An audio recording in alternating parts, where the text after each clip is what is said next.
I'm really rich. And there's two things in life that I love. Wrestling and the most beautiful women in the world. Sip. I'm on my trip to Brazil. I got both. They spoke a little English. You're not jealous, are you? Maybe.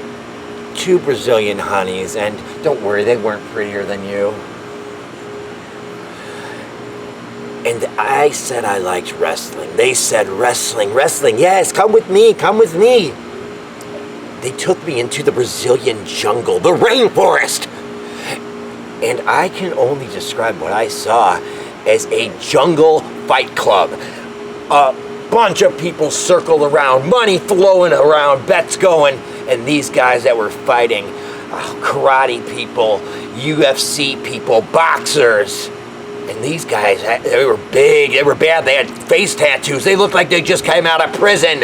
It was nuts, but I loved it. And all of a sudden,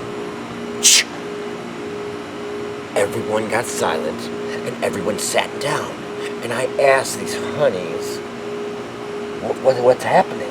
What's going on? Because they were saying something, the same thing over and over. And they said, he's here. Woo!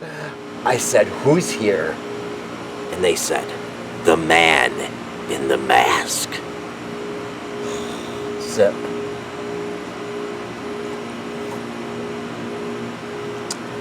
The man in the mask didn't win by punching, didn't win by kicking, didn't win by power moves. He used simple wrestling moves to beat everyone.